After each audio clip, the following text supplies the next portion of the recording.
dishonest. COVID-safe app has not detected a case despite 6 million downloads. Well, there's a reason why a mainstream newspaper such as the Sydney Morning Herald will mention something like this. Because if you remember when Scummo told everyone that we should download this COVID-safe app, he said something like we need at least 50%, was it? Or 60%? 50% even, of the population for it to work. So what I'm reading here is that obviously no one is downloading this app, and they have to bullshit this story here. So everyone starts downloading the app. Just go into it. The federal government's COVID-safe app has not identified any close contacts of a person infected with corona BS who had not already been found through manual contact tracing, despite being downloaded by more than 6 million Australians in 2 months. Well, I don't know anyone that's downloaded this. Not that I know, 23 million people in Australia, but I guarantee you that is absolute bullshit figure. 6 million? No way. No way. No way. Lucky to be 100,000, if that. Anyway, they're going to tell you 6 million, so people get in their heads, oh shit, 6 million, I better join in. But anyway, supposedly it's not working. As the number of infections soars, it soars me ass, in Victoria, all fudged figures, part of the script, Central Alliance Senator Rex Patrick said the government was being dishonest about the effectiveness of this app, which Scummo touted as sunscreen against major outbreaks and as the key to lifting restrictions. There's the garbage. Senator Patrick, who has an engineering background and was a project manager involved in rapid prototyping and testing, said the government was refusing to concede the app wasn't working properly, if at all. We know it's not. I think that Prime Minister and the government were dishonest with the Australian public, and I think that's very sad. The Prime Minister and the government dishonest with the Australian public? No way! That is a conspiracy theory. Anyway, a supporter of the app concept who himself was diagnosed with BS19. Yeah, bullshit. The $2 million app, downloaded more than 6.44 million times and launched amid the height of the pandemic in Australia on April 26, was built to help assist state and territory contact tracing teams uncover close contacts of infected BS19 cases who may have been within 1.5 metres of them for more than 15 minutes in public places such as restaurants, cafes or shops. But testing data provided to the Senate showed its effectiveness, particularly on Apple iPhones, remains an ongoing issue.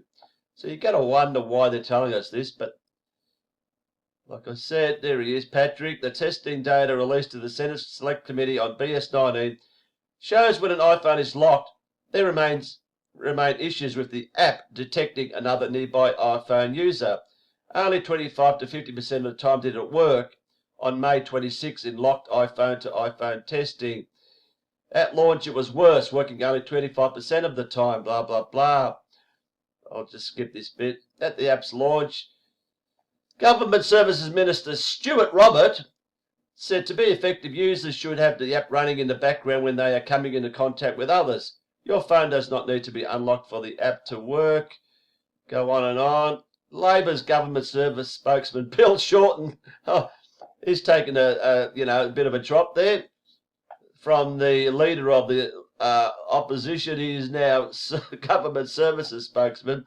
He accused the government of being secretive about they just bullshit how they are fighting each other. The current app is clearly not working. COVID safe has had major problems from the start. Mr. Robert rejected the criticism, saying the app was working effectively. I'll play this video at the end. The app was working at the time of the launch. To say it wasn't is incorrect. A spokesman for Mr. Robert said. I love the way they need a spokesman. Why can't he just say it? The Australian community can have confidence it is working securely and effectively, despite the lack of community transmission of BS19. Shorten said consideration should now be given to whether Australia should follow Britain's lead and switch to the Apple-Google contact exposure alert system. So there's another system, obviously, they're going to use instead, whatever. Goes on and on. Sorry, I know it's boring, but Mr. Roberts, spokesman, said the Digital Transformation Agency, it's all boring stuff. On the app's launch day, 6,696 Australians had Corona BS. Since then, a further 926 cases have been identified. Yeah, but we don't know the names, of course. Many travellers, return travellers, of the 926, only 40 of those have had COVID Safe app. Blah, blah, blah. There's the horrible shorten, another fucking criminal. Victoria had previously said it used the app to discover one contact who had not been identified by manual traces. Goes on and on. Victoria's health officer, Brett Sutton, said his contact tracers had downloaded the app's data 30 times but had not identified anyone who wasn't already uncovered through the manual. There haven't been new contacts identified through the use of the app. And there's this guy, there's the Roberts guy. Look at this guy, fucking look at the years on him. He's the guy that's telling us what to do. Another fucking germ. New South Wales Health Department confirmed on Saturday no contacts or cases had been identified using the app. It goes on and on. That'll do. So, make up your own mind. Oh, hang on, I'll just play the video. There are major concerns tonight that the federal government's much-hyped COVID Safe app isn't working as intended.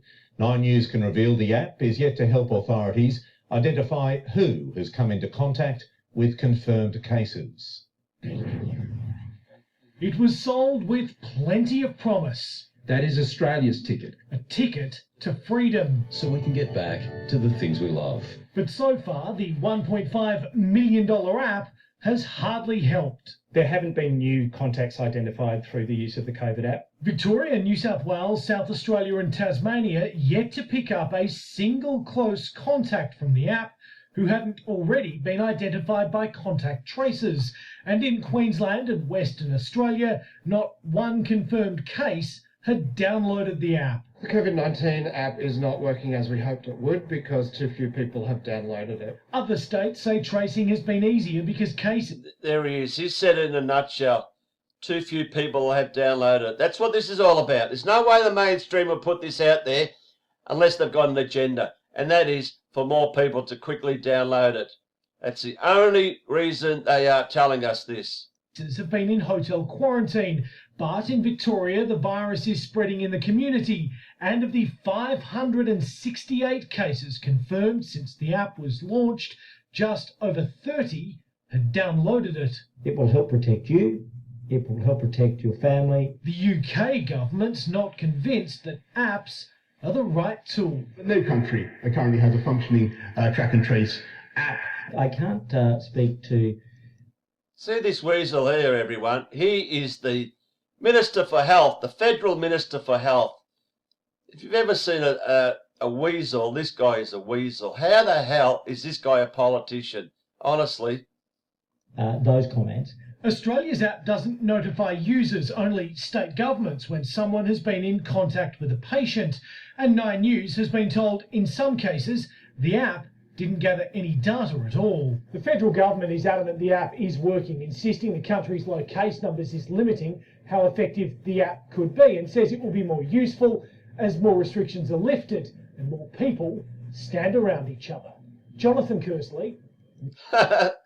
More restrictions lifted and more people stand around each other. Oh, fucking hell.